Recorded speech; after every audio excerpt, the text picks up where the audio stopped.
Good morning, and welcome to your daily Farm and Home Show, brought to you by the University of Kentucky Cooperative Extension Service. And now, here's your host. Welcome to your Farm and Home Show. My name is Joanna Coles, and this morning we're visiting with Dr. Amanda Gumbert. She's at the University of Kentucky as a water quality specialist there. Good morning, Amanda. Good morning, Joanna. You doing okay today? I'm doing well, and today we're going to talk about something that I think is super fun, and more people I think are taking advantage of it, and that's nature areas and the importance of getting outdoors.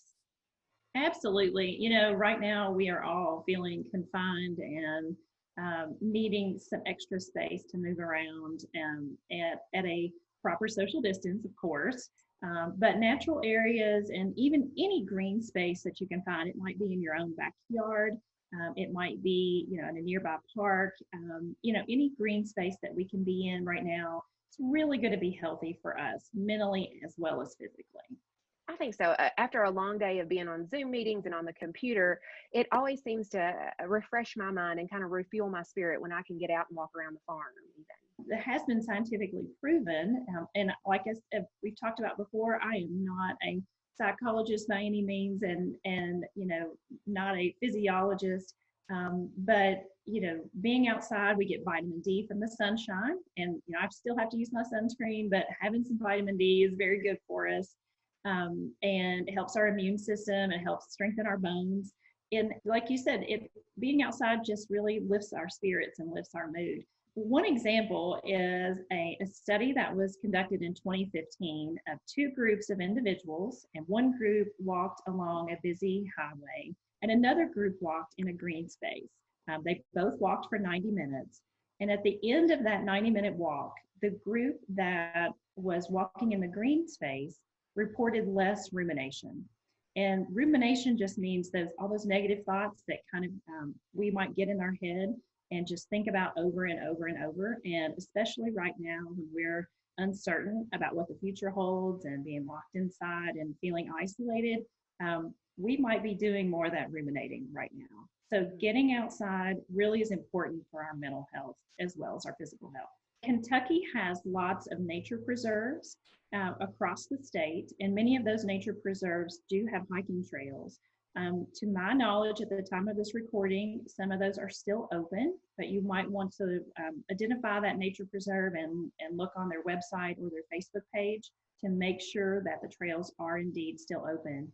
And like we said, keep proper social distancing while hiking, but being in those natural areas, that deeper outdoor experience can really be helpful. And Kentucky is just we are just rich in our natural resources. Something else that folks might be doing a little more frequently is getting to a nearby stream or river, and maybe as the weather warms, we might be interested in wading or turning over rocks and looking for critters. And I really like to do creek walking, is what our family calls it. And so just some things to remember when you're doing that. I think it's a great thing to do, and I really encourage people to get out and enjoy Kentucky's water resources. But also remember to always wash your hands thoroughly when you finish your creek walk, and always wear shoes that will protect your feet, because lots of times our streams have glass in the bottom. And just be aware that there can be, there might be trash, there might be those kind of things. But while you're there, pick up the trash if it's safe to do that. But always wash your hands afterward, because many of our streams and rivers, our surface water, those water bodies often are contaminated with bacteria. So we want to make sure that we keep good hygiene and clean our hands afterward. And Amanda, I have some people say, but those streams are so clear, so it has to be clean, right? Well, that's kind of a misnomer, and unfortunately it's not true. Just like right now, we are in a situation where we're combating a virus that is invisible. We can't see it.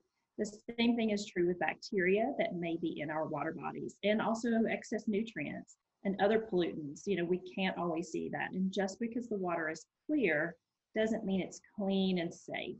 And so we just want to be careful.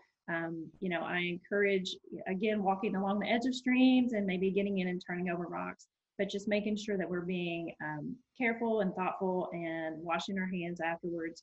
Don't put any of that water in your mouth. Don't drink it untreated. being very cautious about swimming and splashing in our faces.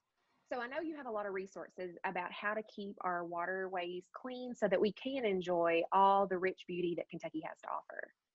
Absolutely, and I would just direct folks to one of our extension publications, which is Living Along a Kentucky Stream, and they can access that online from the University of Kentucky's Cooperative Extension Service publications. And that's a good guide of some do's and don'ts for taking care of our streams, as well as exploring them and just learning more about how our streams work in Kentucky. All right. Well, Amanda, I appreciate you joining us and giving us this great information. And if you have questions, make sure to contact your local extension office. Thanks for watching and have a great day. If you have questions about today's topic, please call the Warren County Extension Office at the number on your screen. Thanks for watching and have a great day.